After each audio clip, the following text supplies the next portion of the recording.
And now, back to Face to Face dito sa TV5.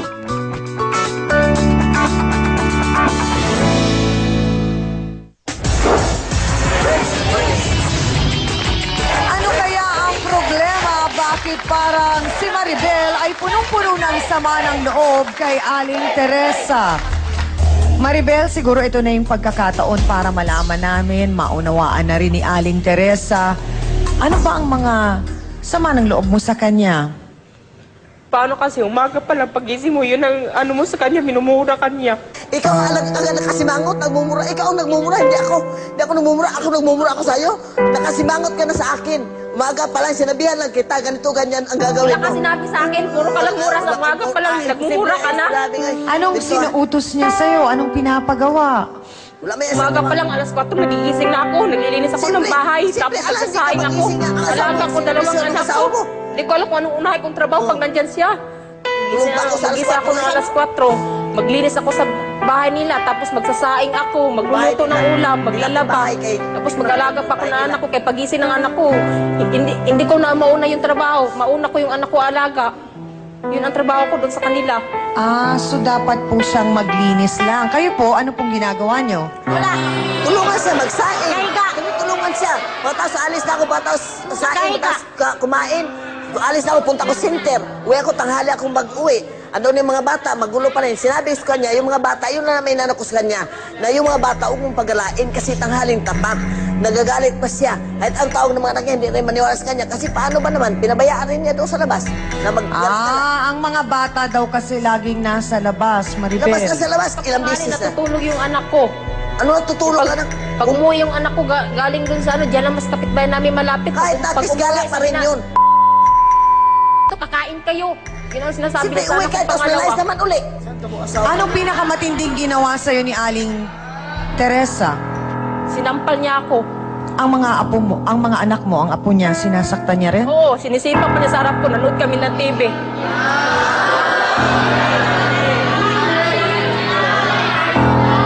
Bakit po kailangan sipain ng Hindi mga ko sinipa yung bata? mga anak siya ang, yung sabi ko, siya ang buntunan niya. Pag sinabihan ko siya, nag-away kami.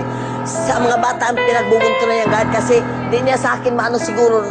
Minsan, Ikaw daw ang nananakit sa mga bata. Magalit sa pupunan ko, hindi ko Wala, masaktan yung mga pinabayaan anak niya ko. doon sa kalsada, tumoy, Pinagsabihan ko lang.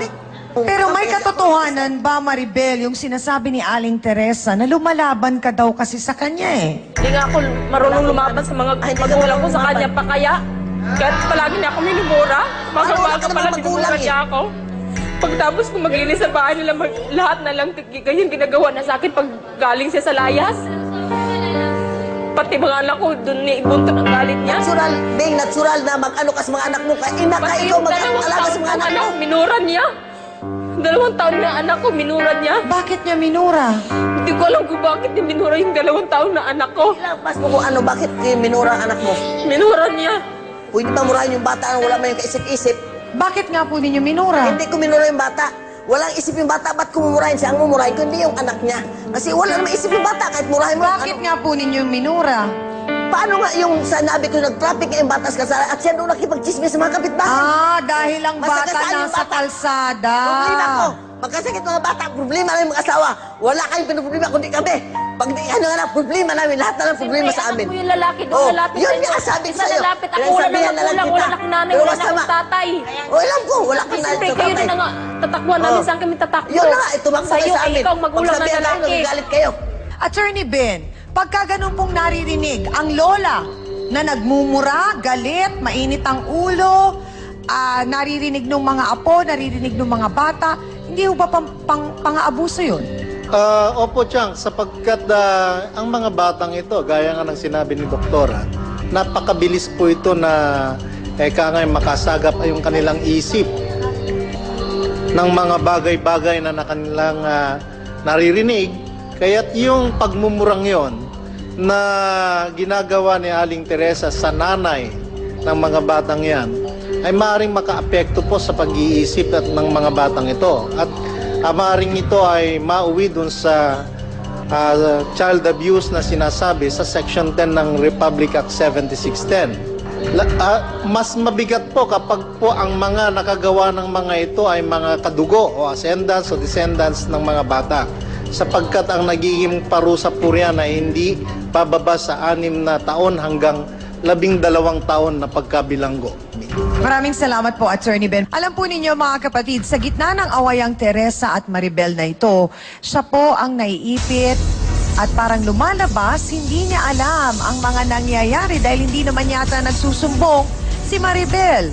Ano nga ba ang saloobin niya tungkol sa sigalot na ito? Narito po si Anthony Handog. Pasok!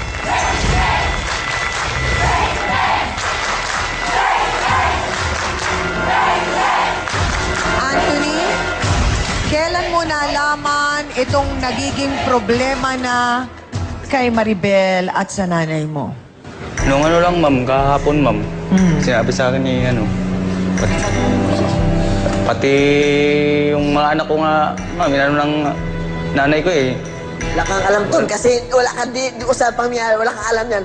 Pati yung may kinakalaban mo, ina mo ako, nakalaban mo kami, kumakampi ka sa Bakit po ninyo sinasabing kinakalaban kayo? Siyempre po, Aling Teresa, paliwanag ko lamang po sa inyo ha.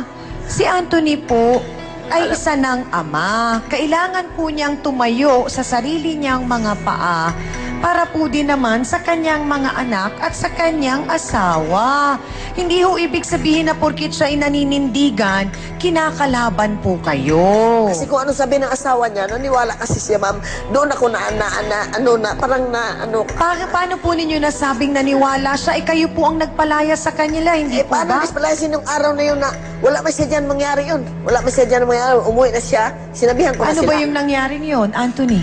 Bakit sinasabi ng nanay mo na kinakalaban mo siya? Kasi nung naano ko rin siya kami, yung anak ko na panganay, nanghingi lang ng 5 piso. Oo. Kung wala siyang maano, tinadyakan niya. Nakita ko talaga. Mainit ang ulo. Dito na yung bata makapagsabi yun, ang bata ay nagsisinungaling. Doon ako naasal sa kanila, yung ang bata nga tumawid, nag-traffic sa kalsada, asawa niya doon sa ngayon. Wala siyang alam. Wala siyang alam. Wala siyang alam kung anong ginawa ng asawa niya. Mainitin ang ulo ni Aling Teresa. Yan na mismo ang sabi ng sarili po niyang anak. At siguro naman, yung bata, hindi po magsisinungaling. Ano pang ibang saloobin ni Anthony? Malalaman po natin yan. Pakaabangan nyo, magbabalik ang Face to Face. Pinalayas niya kami, Pasko pa. Pasko kayo pinalayas? Oo, ating gabi pa. Pinalayas niya kami sa bahay nila. Sakit yung ma'am kasi ayaw ko yung mangyari sa akin yung nangyari noon. Miss Amy Perez would like to thank the following: Dr. Steve Mark Gan of GAOC Dental Clinic, Salon de Manila, Water College.